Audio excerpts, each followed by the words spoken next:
My name is Daniel Fanning, and I served a year in Iraq and Kuwait with the 1158th Transportation Company of the Wisconsin Army National Guard. I served from December 2004 through January 2006. I'm currently living and completing my graduate studies in Duluth, Minnesota, and I'm proud to be here with the Minnesota chapter of IVAW. Like so many others did, we talked about this past weekend. I enlisted right after September 11, 2001, out of a sense of duty and patriotism and wanting to somehow help and protect the country. I used to live in New York, and like many of you here, I know I took it very personally. Like many others have said, I'm necessarily against all wars all the time. It's just dumb wars, and I think most wars are dumb, and I think this war in Iraq is the dumbest one yet. I began hearing the grumblings of Iraq while we were actually wrapping up with our AT, my second year in the military. And I immediately had questions, like I know a lot of you did as well, but you don't necessarily buy into, but at least you're hesitant to completely dismiss what your president's saying and what your commanders are saying. So you go in, and when we got activated, although a lot of us had questions, we did what we were told. But having served a year overseas, it only really solidified my fears and my thoughts of what I thought was going on over there. And it really made me 100% confident that the fears and the questions that I had were accurate. And in fact, maybe it was even worse than I anticipated. The fact is, what I saw was progress wasn't being made at all. And in the few places that it was being made, it simply wasn't worth the cost that we were paying to make it.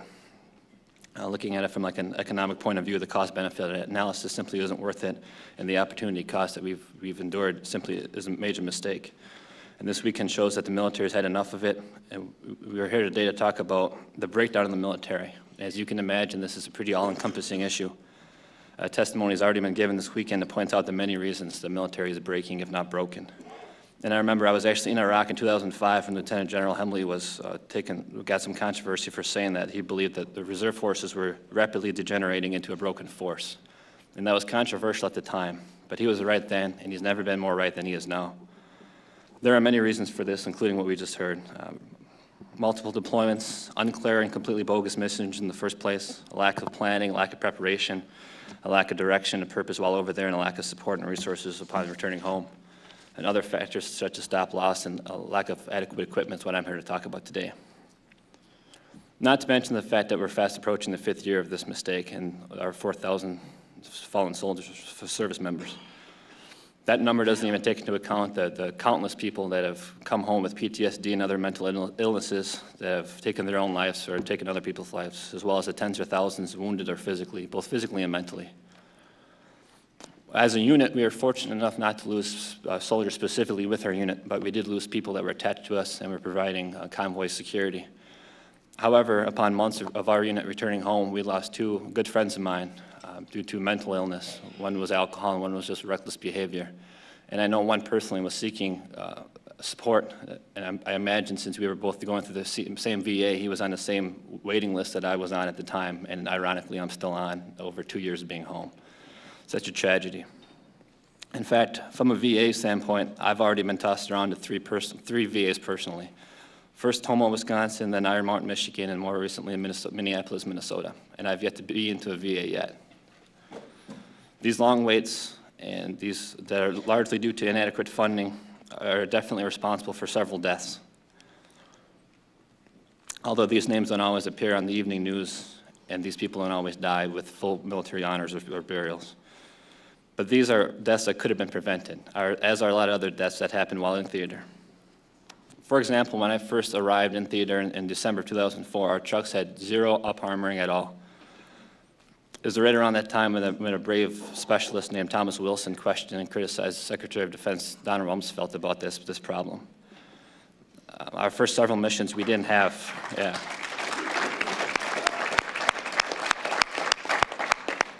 Our first several missions we didn't have armor at all, or what was affectionately known as hillbilly armor. And that was nothing more than a little thin metal sheet of metal that was literally welded onto the sides of our trucks. It didn't stop bullets. At best, it slowed them down, and it definitely slowed our trucks down as well. But once that brave specialist questioned Rumsfeld, within months, we all got armor. But the problem was that we had already been into that war for a couple of years now. So that definitely hurt our morale of our troops, knowing that it took someone like that, took a brave soldier like that to raise that kind of question and to make it into a media story before we realized that we were finally going to get the equipment that we needed. But it definitely hurt our morale knowing that it took something like that for the administration to care about us. And the same could be said about the night vision goggles and so many of the other equipment that we had. The NVGs that we had were a joke. I mean, any of us in this room could walk down the street to any department store, to any sports store, and get better equipment. They ran on AA batteries, and that usually lasted only a couple hours. And they definitely could come in handy several times. I can think of specific incidents. For example, when we experienced an ambush outside of Safwan in southern Iraq at night, and we couldn't even see who was shooting at us. And in fact, the trouble it took us to try to adjust our equipment and try to shake it up so the batteries would work actually hurt us more than it helped us. And I'm not ashamed to admit that, instead of trying to fire because I didn't know where I was firing, I was just kind of cowering behind the small armor that I had because you simply couldn't see where your enemy was. And I don't think any American soldier should ever have to endure that kind of problem. But lack of equipment alone isn't the only problem that's going on overseas. Regardless of what the Pentagon may want to claim, I was definitely inadequately trained. Well, I can tell you that I spent several hours in basic training learning how to use a bayonet, which is something that most people haven't used in combat in several decades. Or spent several months in Fort Benning, Georgia prior to deployment learning how to kick down walls and destroy rooms, which is something I personally never had to do. We never received 1 second of cultural training or language training. We encountered Iraqis almost daily on the roads, in the marketplaces, outside of camps and bases, but we had no idea how to interact with them or how to respect them. Instead, while at Fort Benning, we received pep talks from well-paid, hired private contractors who came into our briefing rooms, and they insulted the intelligence of the hundreds of us who enlisted voluntarily to serve our country. I remember like it was yesterday, a chubby white guy came into our room. He was a well-paid contractor and tried telling us that those liberal tree huggers that are saying this war is about oil are so wrong because we're not importing any oil from Iraq at that time. And those of us knew better. I mean, it doesn't take a lot to research that and to realize at the time of invasion we were getting around 10 to 11% of our oil from Iraq. So I'm not saying that's necessarily the only reason we went in, but to have people stand before you while in uniform and lie to you, it's definitely a reason that our morale was hurt, and it's one of the many reasons that lead to the breakdown of the military. While we were overseas, our mission was also unclear. As we've also heard this weekend, our rules of engagement seemed to change daily, based on where we were at the time, based on what the roads were like, based on what was happening in the news, based on who was riding along with us. If we had a member of the media with us, or if we had a colonel or general with us, our rules of engagement did change, to the point where our daily briefings became a joke, literally. We could never predict what our rules of engagement were going to be, and it also depended on what phase of the deployment we were on. When we first got to theater, like I said, we didn't have armor, we just had hillbilly armor, so we were told to always keep our rifles out the window and to engage when we feel threatened. And then once we got armor, we were told just to close the doors, close the windows, and drive on even when fired upon. And to the best of my knowledge, that's the first time in American history that as armed forces, we got sent into combat in a harmless way, and we were told that we could not return fire once fired upon. And I think that's a disgrace, and that's another reason why our morale was hurt and why that leads to the breakdown in the military. And as we've also heard this weekend, there were countless kids along the roads of Iraq. As a transportation company, we were on the roads almost every day. And there's just countless kids that line the roads, especially in urban settings, but even in rural settings. And we were told it was against UCMJ policy to provide these kids with anything, including water or food.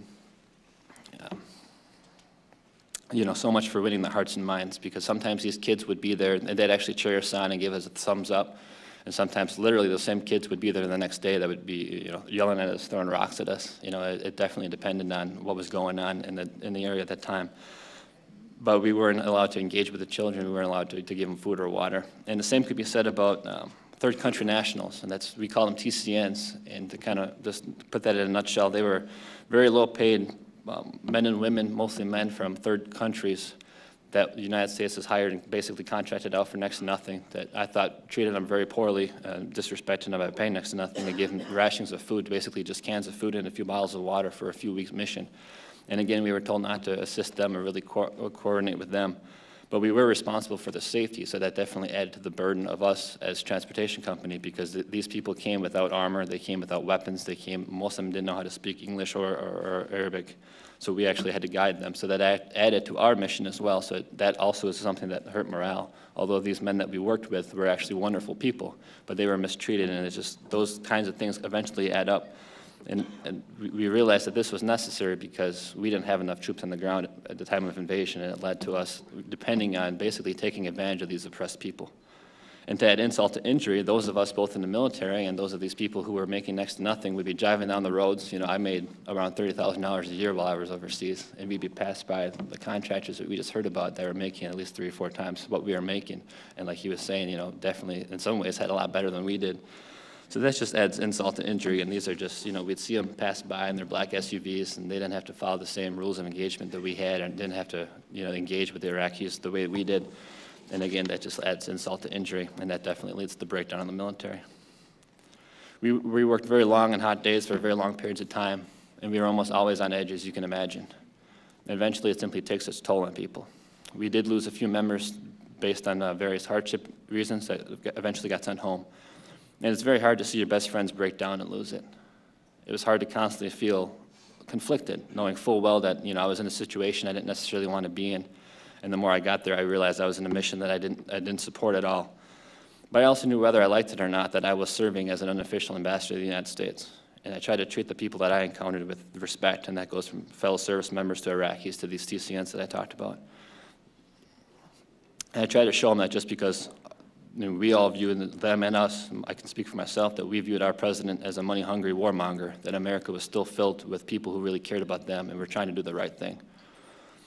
I believe the best way that we could do that for the Iraqi people, and I think my year in service proved that, was to get out of their way and to allow them to start rebuilding the land that they want, the way that they want it. We can and we should help them with this, but our current occupation is doing more to deter that than it is actually assisting that. I moved equipment for Iraq for over a year, and I know the process is a very long and difficult process, and it's very time-consuming. And that's why I think it's imperative that that process start immediately.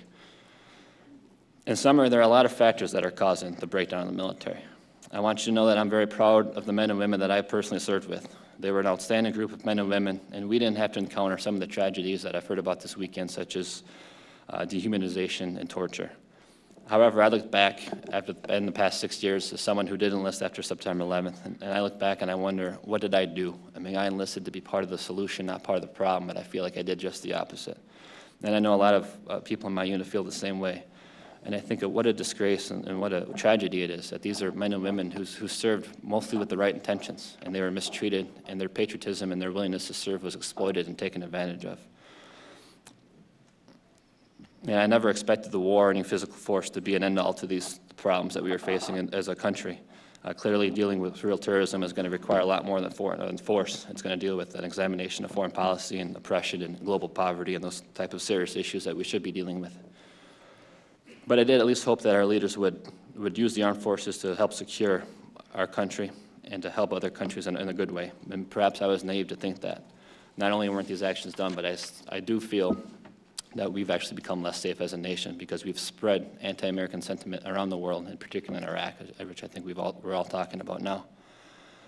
Future generations will have to deal with this, not only financially, but more importantly because of that hatred that we've helped spread.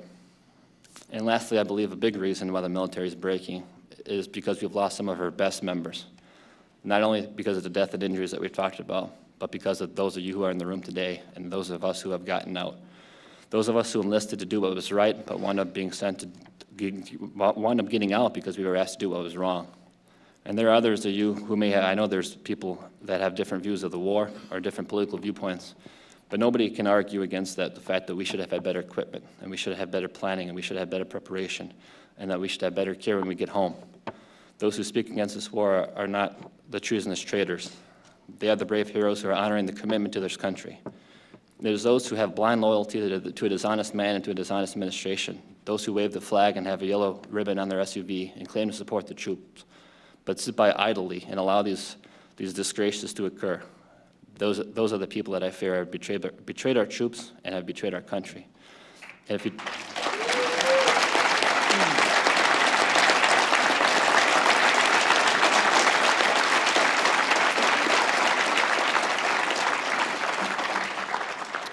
and lastly, I believe if you truly want to support the troops, the best way you can do that is to oppose this war, to help bring this war to an end, to help end this war that we never should have been sent to in the first place. And thank you all so much for being here.